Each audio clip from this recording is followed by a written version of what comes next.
I could climb Mount Everest tomorrow. Now, that isn't to say I'd get to the top, but that's the other thing too is life is a journey. It's not a destination. And if you're going to make life a destination, you're bound to be disappointed. If you want to make life a journey, and that is to be fit enough to go to Nepal and climb Mount Everest, well, right there, that's the journey, and that's what all of us can succeed in regardless of the ultimate outcome. Is really the outcome to summit Everest, or is it to be in a position to put yourself in a position to be able to do it if everything falls in line? Well, everything fell in line, and I was able to do that. And once again, I broke my leg. I had a full fracture of the tibia before I went to Mount Everest. I went to Mount Everest with a healing broken leg. I broke my leg skiing, and my leg was twice as big as my other leg, and immediately I was told by a physician in Taos that, hey, you can still climb Mount Everest, but you need to get in the swimming pool tomorrow. No cast, no anti-inflammatories, no painkillers, and you'll be okay getting through this. And there was a lot of drama in actually getting on the airplane, and because of blood clots and all that, but it all turned out.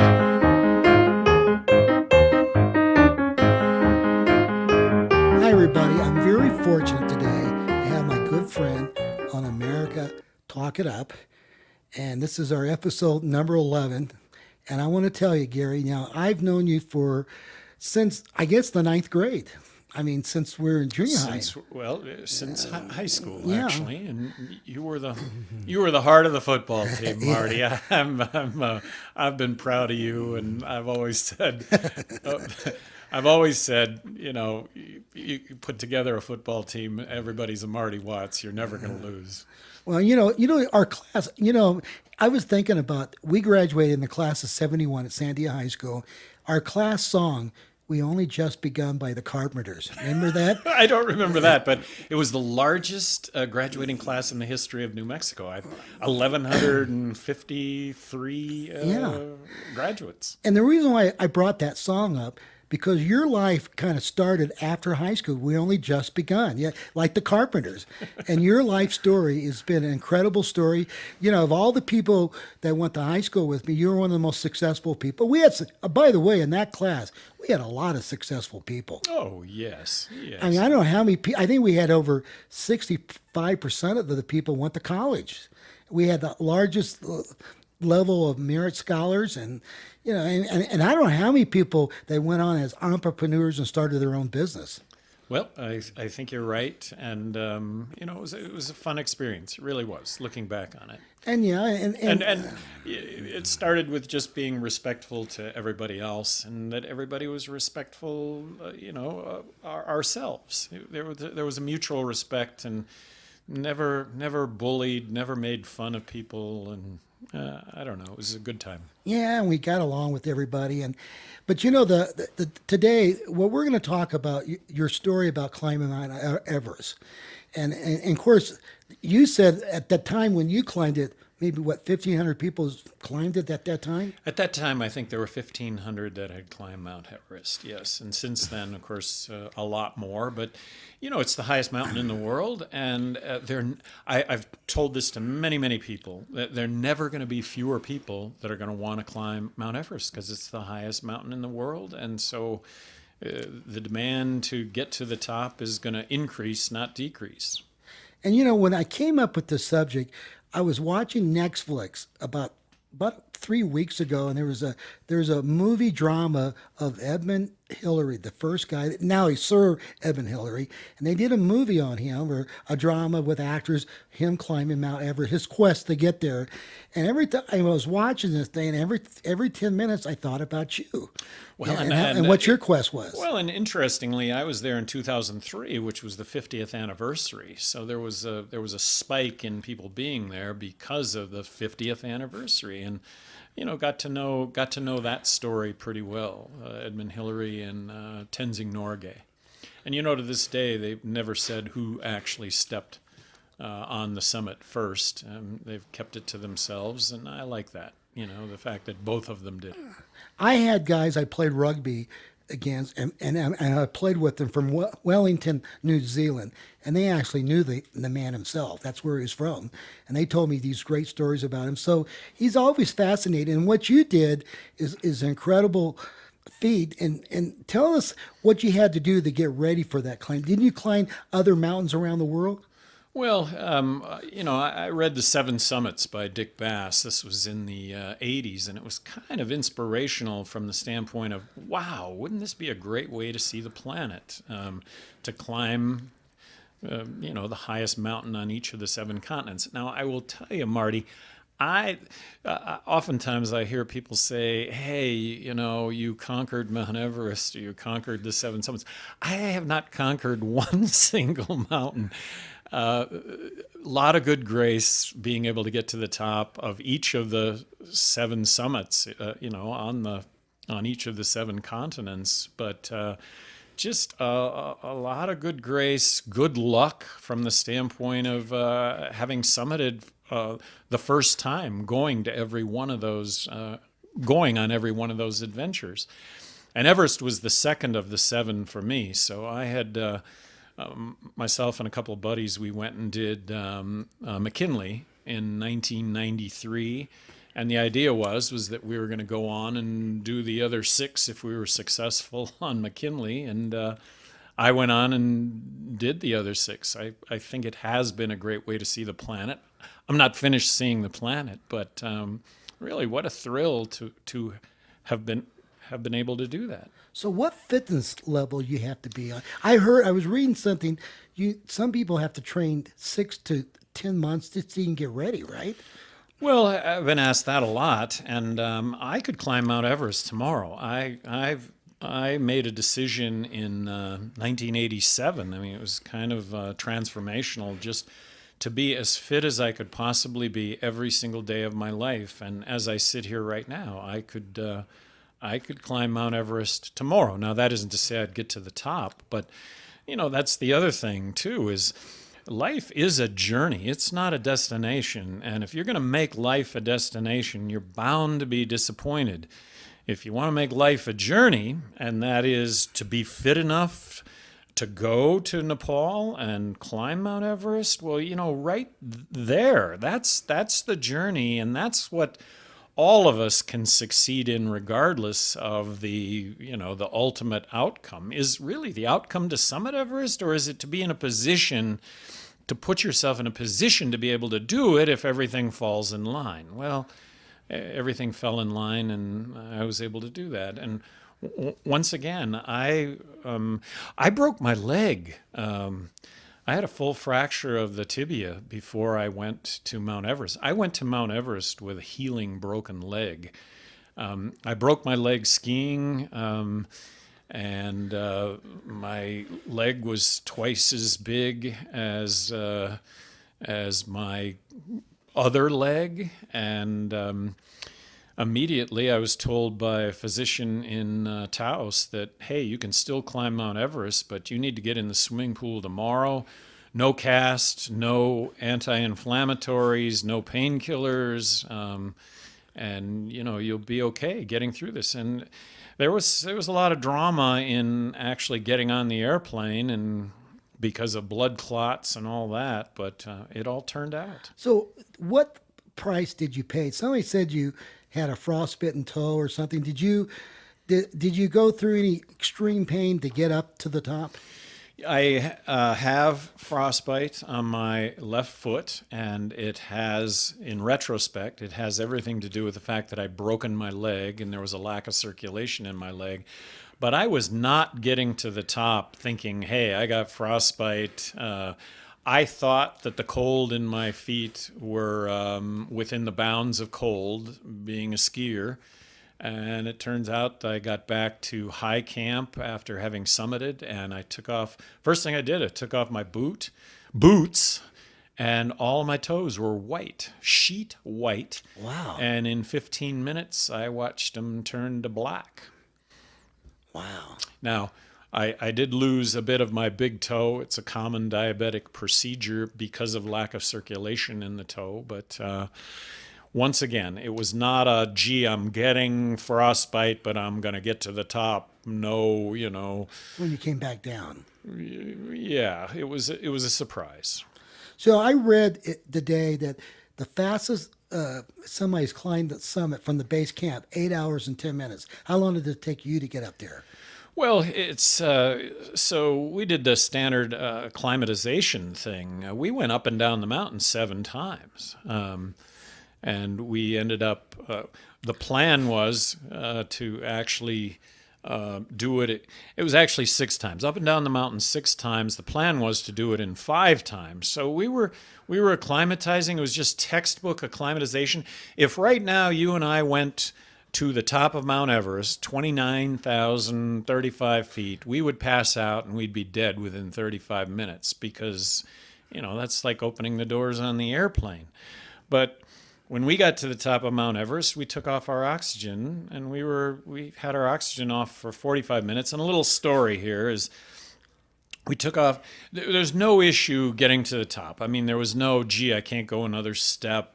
Everything was fine. Got to the top, we took off our oxygen to save it. And then going back down, it was like, oh my gosh, I put on my rubber mask, put on my oxygen, and going back down, it was like, oh my gosh, I guess I just had all this adrenaline getting up here, and I've bonked. I need to eat, I need to drink, and I'm going to do that on the South Summit. And I told Dave Hahn, the expedition leader, that hey man, I'm just, for whatever reason, I'm bonked.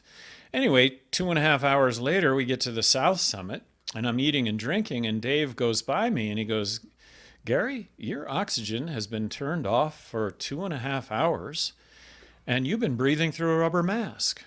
Well, he turned the oxygen back on at that point, and you know what? Everything was just fine. Back to being a world beater, and I say world beater, just the fact that this had been a dream for so long, and we were successful. So it was exciting. So here's the question I have for you. So you get up on top of Mount Everest. Now, maybe you've probably, this question's been asked to you maybe 1,000 times. What's the view like being on top of the world? No other place higher than Mount Everest. What's it like when you look around, the total view? How far actually you can see? Well, so there are 14 8,000-meter peaks in the world, and from the top of Everest on a clear day, which is what we experienced, you could see all of those peaks. Now, I couldn't have told you which one was which, but we were able to see that, and that that's amazing. And then at about 2 a.m., there was the shadow with the sun coming up and the shadow of Everest in the west. Oh my gosh, that was just phenomenal. So what was the temperature on top of the mountain? Well, that would be like a minus 50 degrees. I mean, it's like being it's like being in an airplane. I mean, if you look at the temperature outside of an airplane when you're at 30,000 feet, that's the temperature. So, minus 50. And then when you went up there, how many people came in your group? Well, there were in our group, there were 4 climbing Sherpas. There were 2 American guides, Ben Marshall and David Hahn, and then there was myself and David Pierce. David and I and one other individual, Charlie Hyde, we paid for the expedition. And Charlie, I thought Charlie was doing just fine, but Charlie backed out of. He went back to the States early. He said he was worn out and that he'd lost too much weight, and I take nothing away from him whatsoever. And then it turns out that he actually went back years later and was successful. So let me ask you this question: Are you, as a 2-time governor of New Mexico, and you ran for president, has there been any politician at your level ever climbed Mount Everest? No, the next highest that a politician would have gotten, I believe, is Jimmy Carter, and he made it to base camp. So he made it to 17,000 feet. And I'll also, just for anybody listening, just make a plug. If you ever have an opportunity just to go to base camp, what a wonderful trip that would be. And very inexpensive, incredibly inexpensive. but just unique, unlike any other.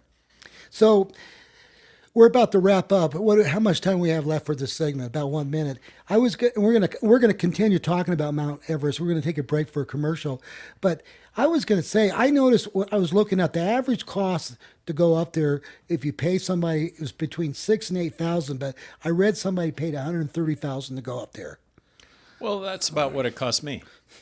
We paid for the expedition, and then $8,000 or 130,000. 130,000. Wow. Yeah, well, because we three of us split the cost of the expedition, and then my daughter Saya and Dee, my wife, they went to base camp, and so there was that added expense. But once again, those that are paying $8,000 or even $30,000, you know what? That's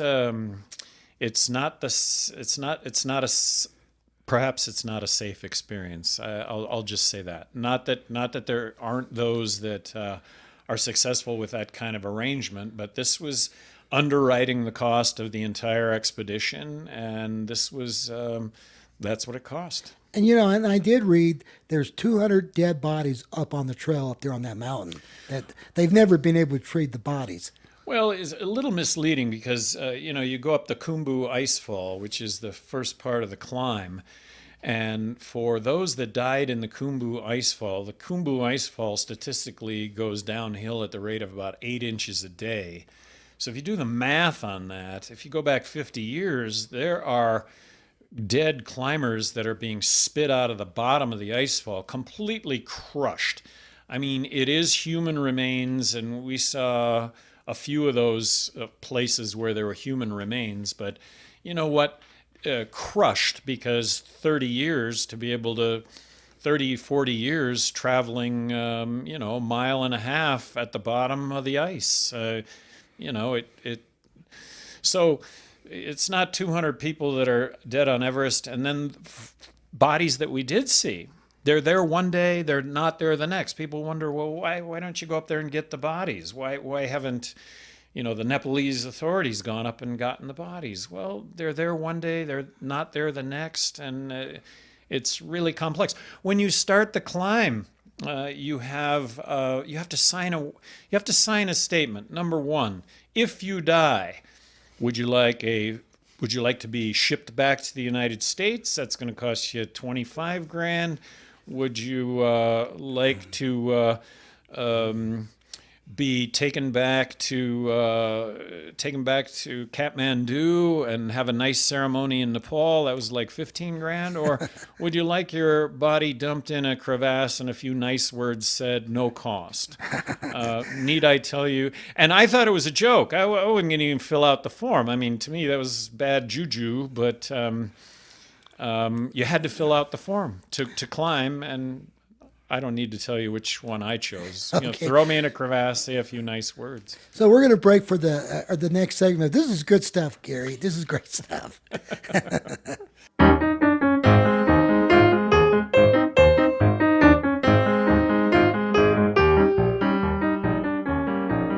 Welcome back to segment 2, America Talk It Up. Hey, before we get into this, I remember your wife, Dee Sims. Remember Sandy had a ski club, remember? Yeah. And I remember she was like a year behind us. She went to Highland, right? A year ahead of us. Year ahead of us. I remember going on one of those ski trips, and you were a great skier because you could slalom ski better than anybody that I can remember. You remember those days there at Sandia Peak? And I remember we would pick up the Highland people. Didn't we used to pick them up in a bus? I never participated in the ski club, but I know that she was in it, and she was really a good skier. Did you meet her back in those days in high school? I met her in college, and it was because of skiing. Yeah. Yeah, and when I think personally about things that have affected my life positively, perhaps skiing has been the most positive thing in my entire life. And I live in Taos right now, and I ski 100+ days a season every year, and it's because I love skiing. I love skiing more than anything else. And wasn't her father a dentist? Yeah, her father was a dentist. So back in you're not going to believe this, December the 5th, 1962, I'm in the choir at Emmanuel's Presbyterian Church, and her dad, they went to the Presbyterian Church. What I remember, and because So Reverend, you were 9 years old? okay, and 62, 9 years old in the choir? Are you getting this right, Marty? this is the children's choir. Okay, all right, all right. And I was so bad. I was like Barney Five and Mayberry. I had to pantomime. I lip sync because they needed bodies. And they were a member of the Manual Presbyterian Church because her uncle or cousin, Mr. Sims, was the Her reverend. grandfather. Her Yeah, grandfather. was the preacher there. Yep, yep. And we had this thing on Friday called Calvin Town. Well, that day, John F. Kennedy came to Albuquerque and he went to visit the labs, Sandia Labs in Los Alamos. And they told us around 4 o'clock to go down on the corner on Carlisle and Central, right there at Nob Hill. It's right. It would be right on the corner where the New Mexico United has their little office or their store. And I remember my sister and I don't know if Dee was there, but I remember she would go to Sunday school. I would see her once in a while. But anyway, that day, I think it was December 6th, 7th. You have to look it up. But it was it was the year before he got killed, assassinated. He drives in a convertible limousine or whatever down Central Avenue. Wow. And I'm Wow. sitting there with my sister Janie and all this little choir people. And all of a sudden, he gets to the corner and the car stops. And now Senator Clinton P. Anderson was in the car with him. He gets out and shakes her hands. Wow. Wow. Now you would no president would do that today. Secret Service probably wouldn't let you do that. But I remember this is the hand that shook John F. Kennedy.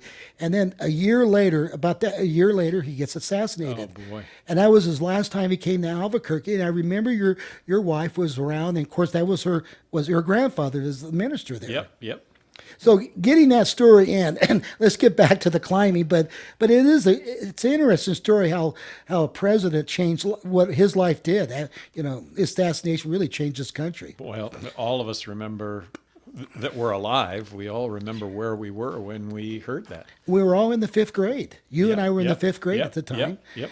And I was at Inez Elementary. And what school were you at? Henry Neal Elementary, Aberdeen, South Dakota. In South Dakota. Mm-hmm. So anyway, getting back to the climbing Mount Everest, you said you've climbed all these other mountains.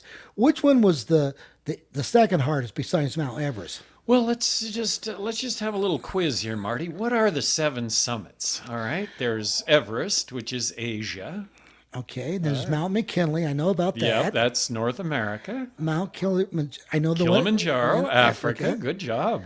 Mount Cook in New Zealand. Nope. No. The continent of Australasia would be Karsten's Pyramid. And then we've got Europe, which would be Elbrus, and South America, Aconcagua, and Antarctica would be Vincent. So the second hardest out of the 7 I put as Karsten's Pyramid in Australasia, New Guinea. It was 45 miles in, 45 miles out. It was about 7 inches of rain a day. And the final 1,600 feet was a 5.9 rock climb. How high was the mountain?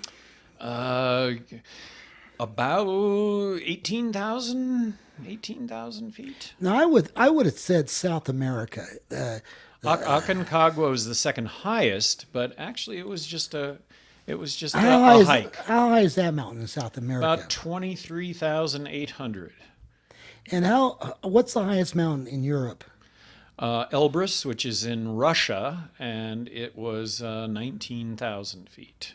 And then, of course, Ish, and I say this, just off the cuff here, but now, do you had to have oxygen on every one of them? no, the only one where I used oxygen was Everest, and that started at 26,000 feet. So is Mount McKinley an easier climb because of the route? No, not at all. No, it had it all.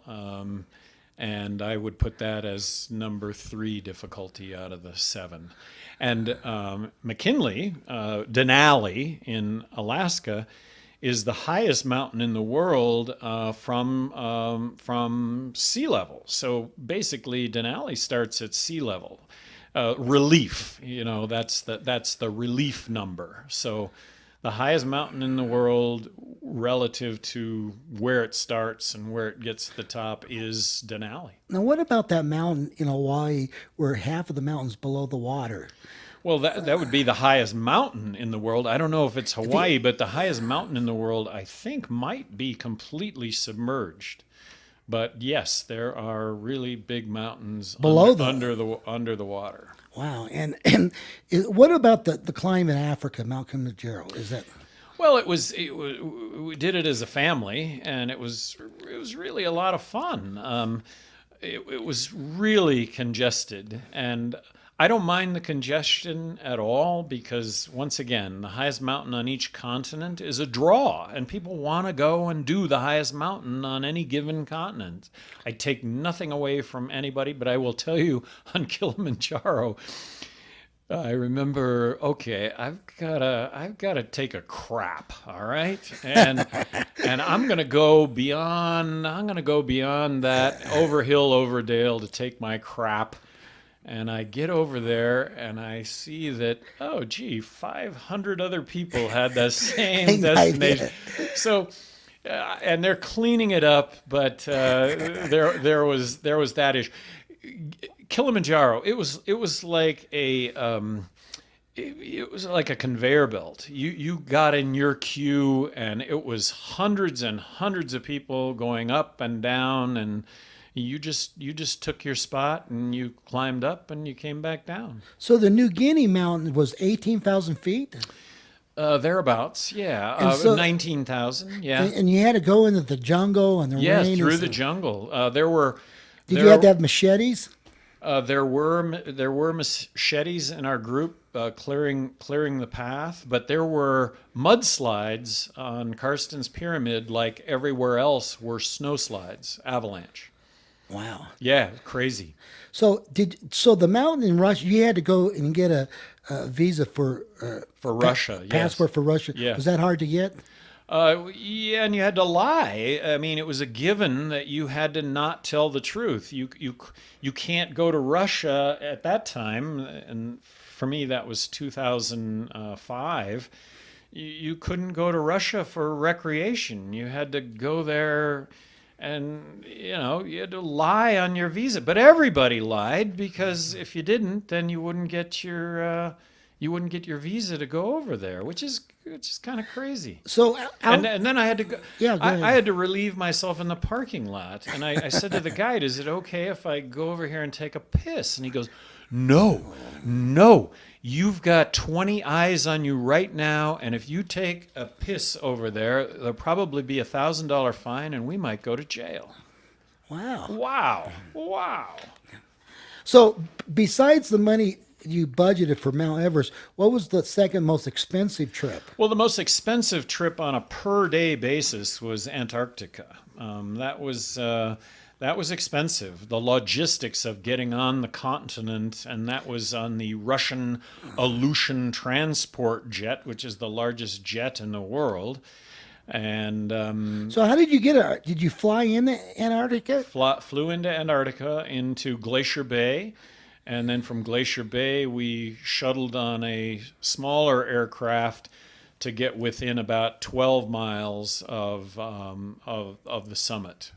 And how cold was it at that time? Average minus 35 degrees, average. And the temperature really didn't vary at all. And a couple of takeaways from Antarctica was Antarctica is the most arid place in the whole world. It's more arid than the Sahara Desert. We were following footsteps from a year before.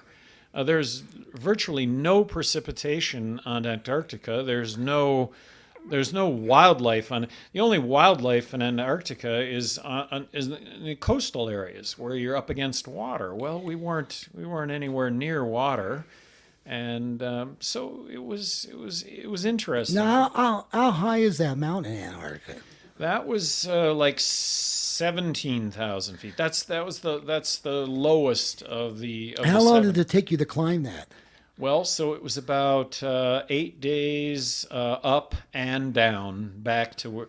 So got off the plane. 8 days later, we're back at getting on the So plane. you had a base camp and you camped out?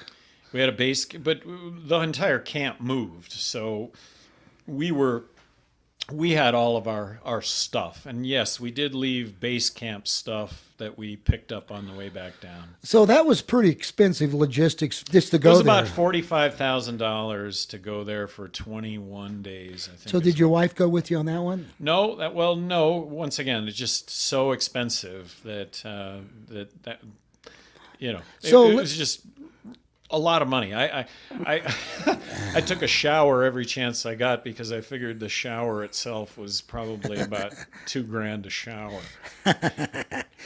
So let me ask you this question. How many people have accomplished what you have, to climb seven, was it seven continents? At the time I did that, there were 750, which for me was 2015. So that. So 2,000 people's done what you've done. Well, at that time, I think there were 750 at that time. So maybe fewer than that because that's only been 5 years. Did you do this when you were still governor, or was it No, after? 2015. So that was just 5 years ago. Yeah, but during this quest, did you do any of these events when As you governor? as No, governor? no. That would have been, the minimum amount of time to do any one of these was really, this was a minimum 3 weeks. For the most part, most of them were a month, and Everest was almost 3 months. So what's the oldest person to ever climb Everest? Oldest person was the movie The Man Who Skied Everest. I'm sorry that I'm forgetting his last name, but he was there on the 50th anniversary, and he has been back since, and I think he was plus 80 to climb Mount Everest. Plus 80, okay. Yeah.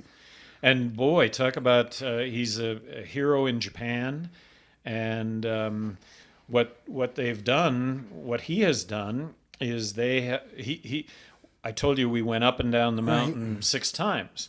He goes up the mountain one time, but they are just an oxygen bottle is $2,500 on Everest.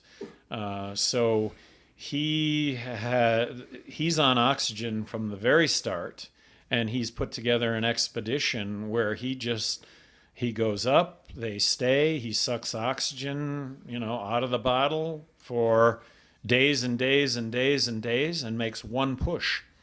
And all the credit in the world to him for having done this. But this would be my strategy if I decide to do it, to be the oldest person to go up there.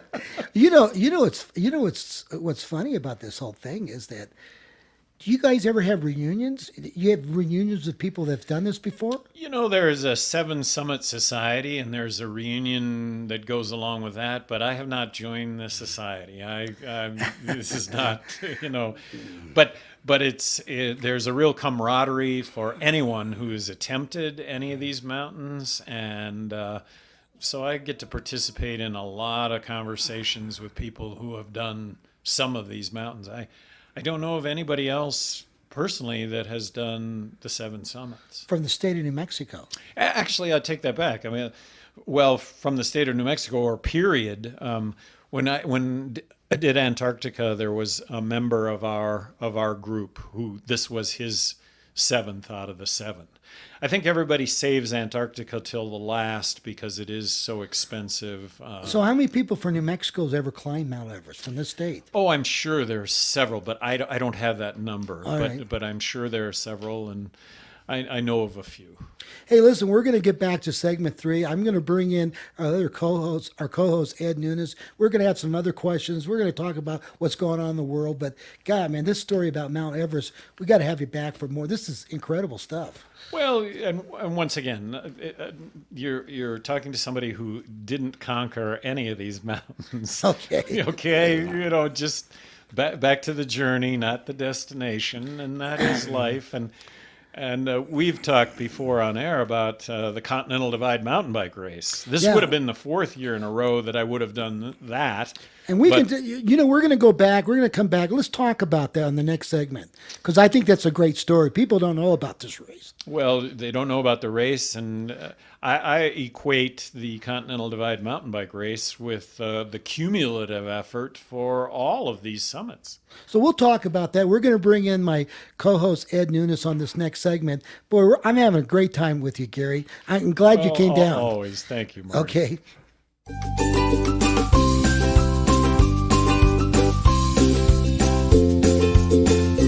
All right, folks, we're back to the final segment of the day. I got my co-host Ed Nunes, Mr. Highland Hornet, Mr. Broadcast, play-by-play. As you know, Gary, he's the voice of Western New Mexico University sports. He does the football play-by-play, basketball, volleyball. And so this segment of America Talking Out, we're going to talk about we have questions we want to ask Gary about. Fire away, Fire brother. away. And Ed, Fire why away. don't you ask the first question? Governor, what an incredible feat climbing Mount Everest, 29,000 feet up. And, you mentioned a couple of things that were fascinating to me. You saw the world, you said. And I think everybody, and I'm an athlete, but certainly we all have our pinnacles and things that we reach that we, never forget. After the climb to Mount Everest, was there a feeling of you like, hey, I've done it? What's next for Governor Gary Johnson? I mean, in other words, was that the pinnacle of your athletic, feat? No, I think the pinnacle of athletic feats for me today has been the Continental Divide mountain bike race, which this would have been year 4 that I would have done this. And having finished it the last 3 years, I found it to be, when you take the 7 summits, for example, I think it's cumulative of all the 7 summits just doing that race one time. And that's Continental Divide mountain bike race, 2,800-mile race on the Continental Divide Trail from Banff, Canada to Antelope Wells, New Mexico. And you got to be self-supported. Definition of self-supported, you can buy anything along the way as long as whatever you're buying is available to everybody. So I break down in New Mexico and I call you to come help me, that would be cheating. It would be cheating to have your wife and kids show up to cheer you on. Oh, wow.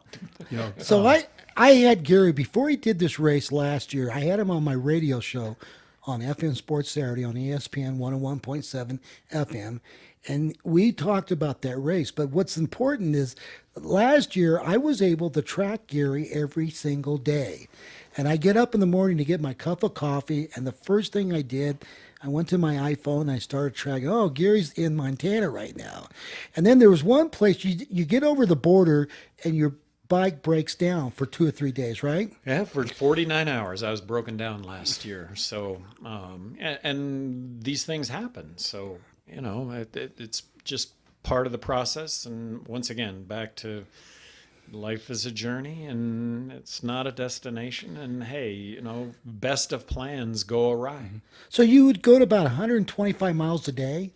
It didn't turn out to be that way, but if you factor in the 49 hours that I was down, yeah, it was probably somewhere in the vicinity of 120 miles a day. But keep in mind, this is 160,000 feet of climbing over 2,800 miles, and with weight in the 70-pound range when you're fully loaded with food and fluid and gear and bike. That's. So what kind of mountain bike did you use? Well, still have it right now.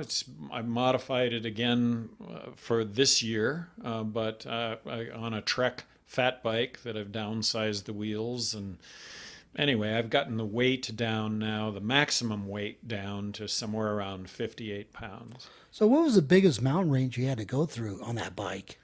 Well, the whole thing is a mountain range. I mean, it's just one after another. I think Colorado had the most vertical of all of the states. But interestingly, I'll ask you this as a trivia question. Out of 2,800 miles, do you know how many miles of the Continental Divide there are in New Mexico out of 2,800? And again, we're talking Canada, Montana, Idaho, Colorado, Wyoming, New Mexico.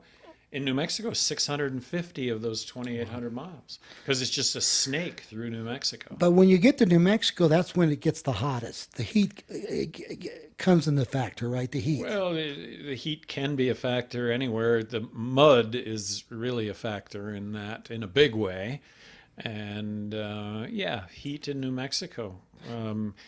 Traveling at night as opposed to during the day.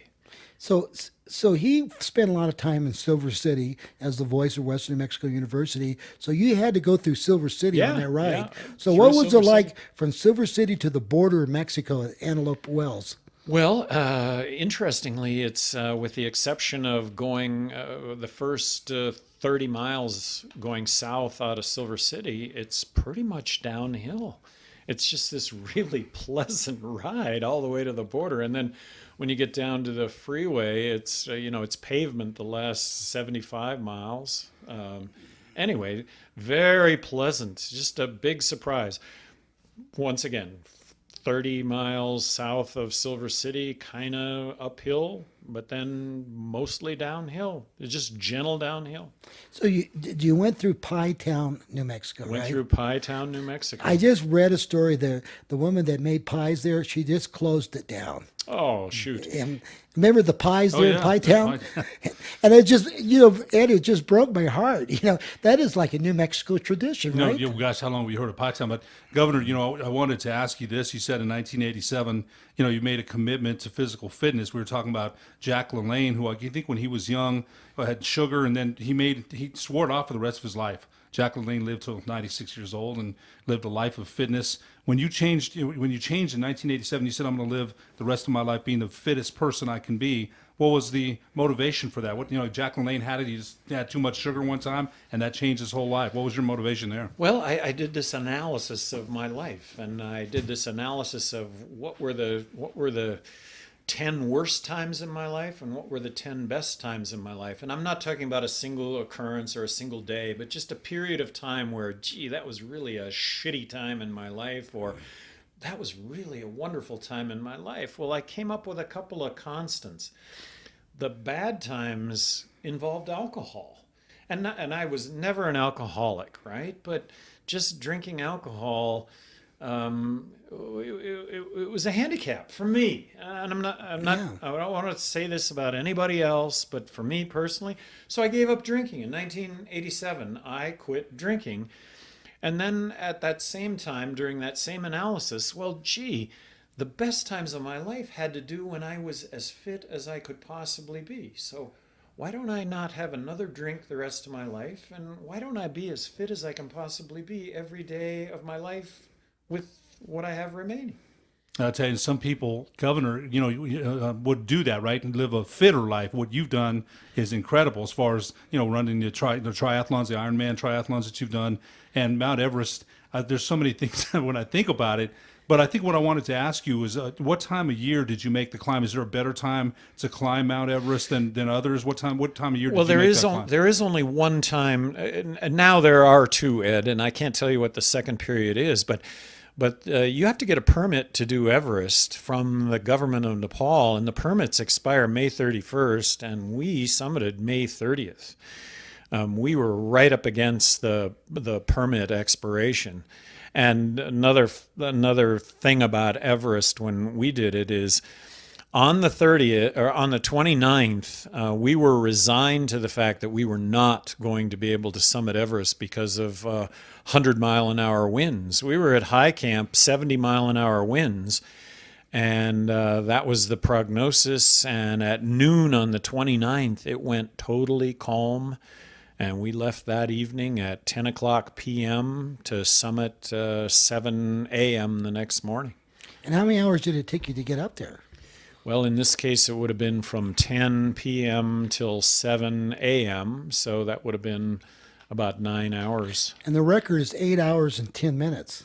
Yeah, and if little bit of could you do it in 8 hours? And could you flash the whole thing? Well, we weren't there to do that. That wasn't.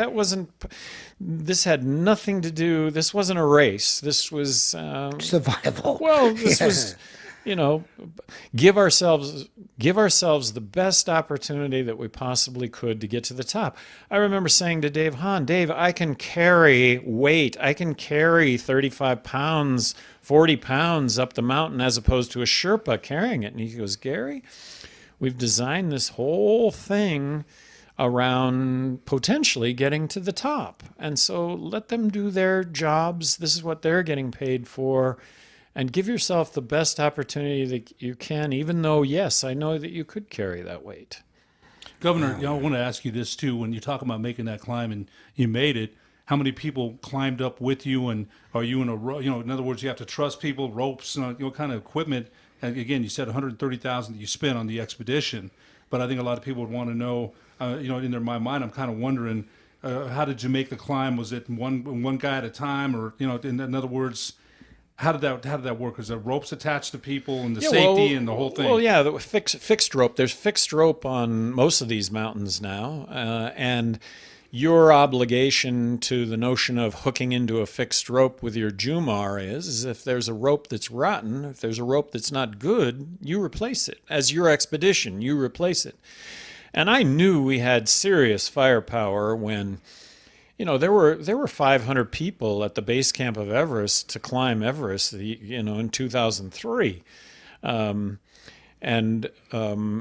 One evening, they were all talking, Dave Hahn and the group that we had put together being the first ones to summit. I mean, that's the firepower that we had. And it was, I get emotional thinking about it. But, and then we, on our fifth try-up, when we were going to summit, there were probably 100 people in the same position that we were, and Dave gets up and he goes, you know what, if we try and... Here's my take, he said. This was on the Lhotse face. He said, if we try to go to the summit, I think we're going to get a high point, but I don't think we're going to get to the summit because I think it's going to be a shit show with 100 people trying to press the summit in the next couple of days. Let's go, his suggestion, let's go back down and let's come up when nobody else is here, when this is all through. And we all bought into it. So we were the only ones, there was only 3 groups on the entire mountain when we summited, as opposed to 25 groups. Wow. Yeah, that's incredible. It really Well, is. it's amazing, and what, you got 2% fat level on you or something like that? Well, these days, no, but you know what? I really am fit. I know you are. This is what I spend my life doing. It's funny. On my Facebook page, I had a picture of you without your top on a bike. I don't know how old that picture was, but I posted it up there.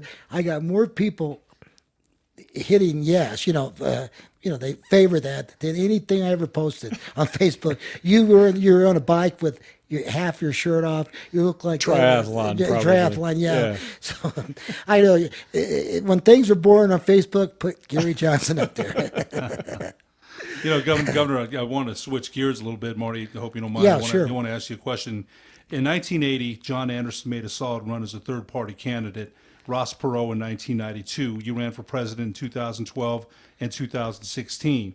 It's a two-pronged question, Governor. Now, what's it going to take for the United States to have a strong third party? I thought you made a strong run in 16 and 12.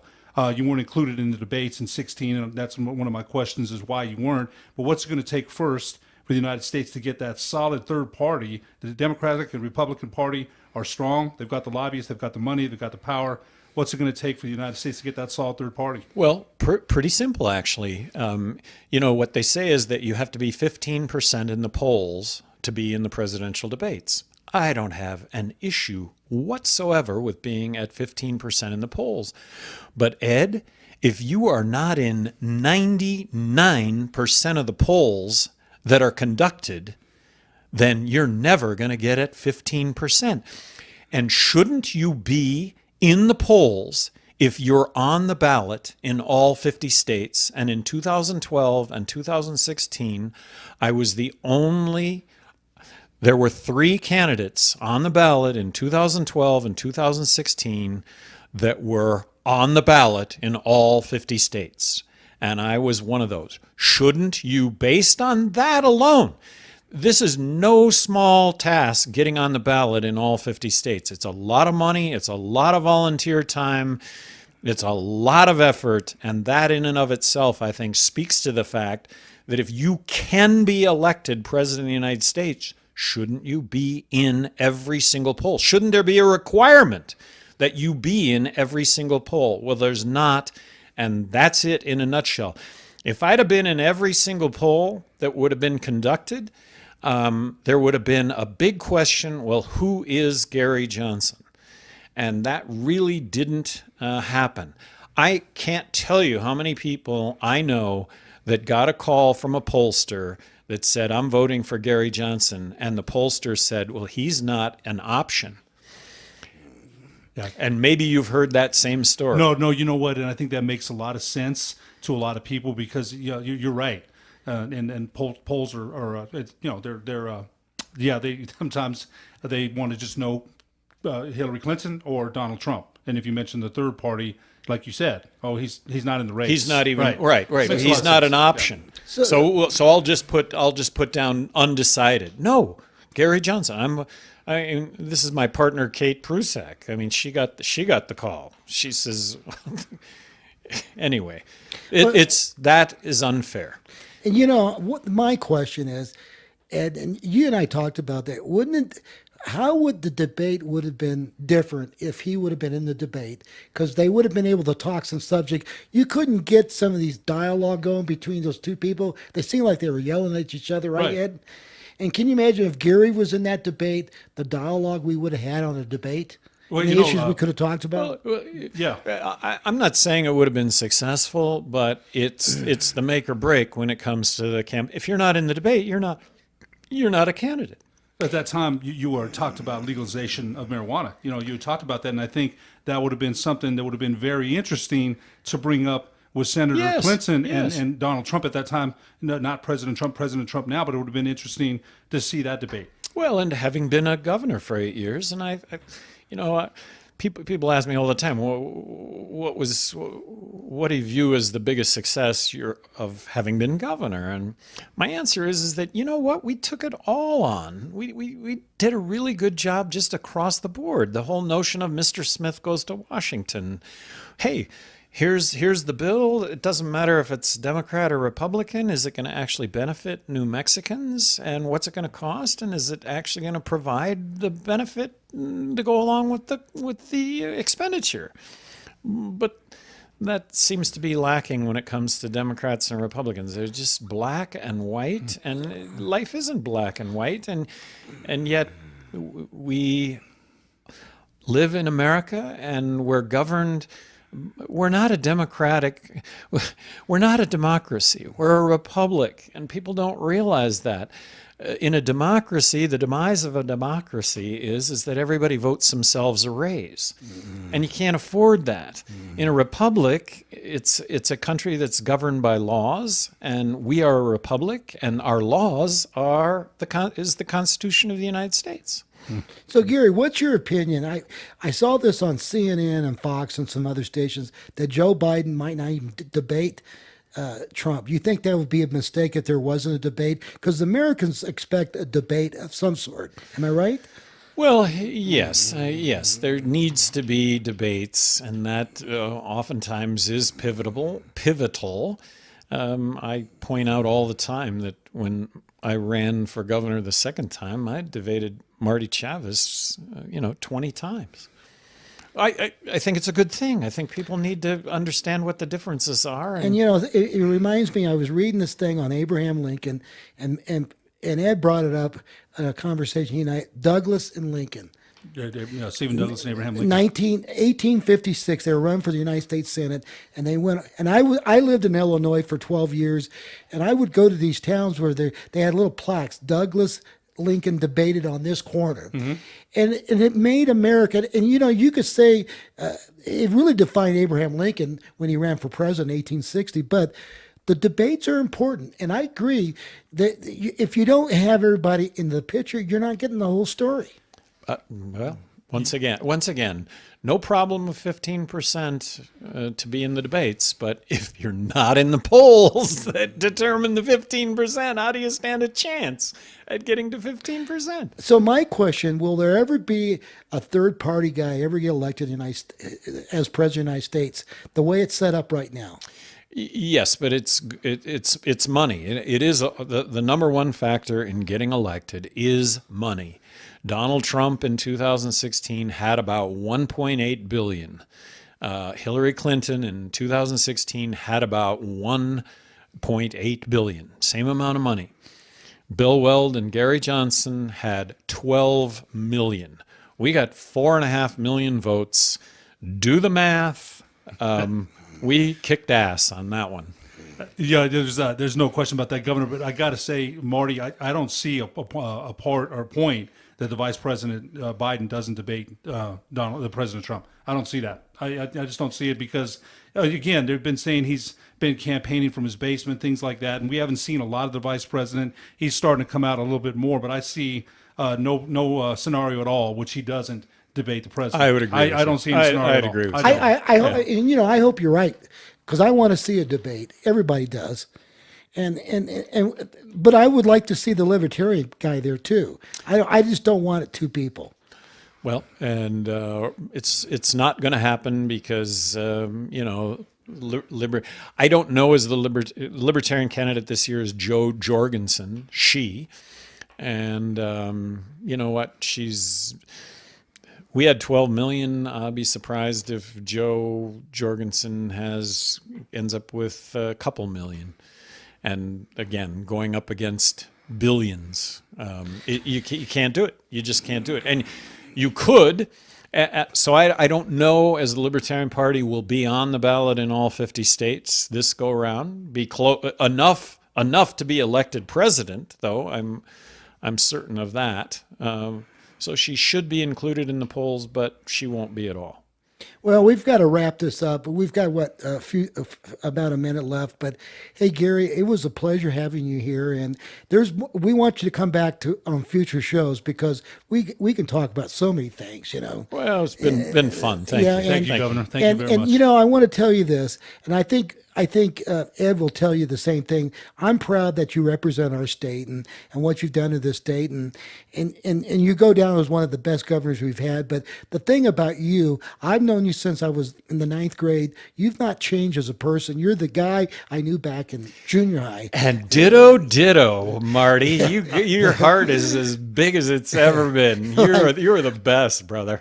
But Ed, people, of course, something about Marty Chavez. I knew him back when he was a kid, so people kind of don't change too much, But if you would have asked me you were going to be governor of New Mexico when we were senior, I would have probably said no.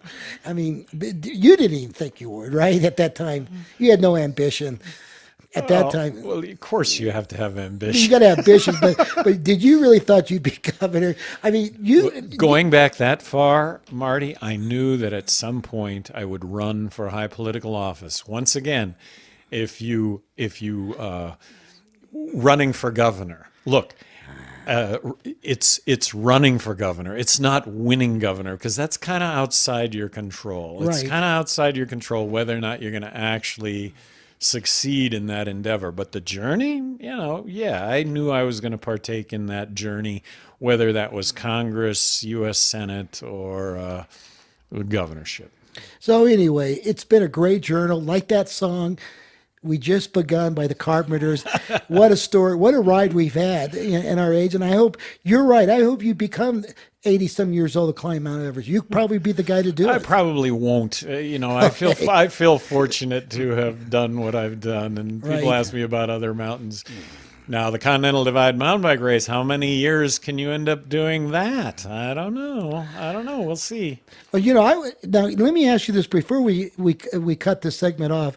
Will they allow you to do a documentary? Somebody can film it. Yeah. You do. I've thought about that. Having the GoPro on the whole time and then talking into it, and I need to do a little research and trying to put together something myself.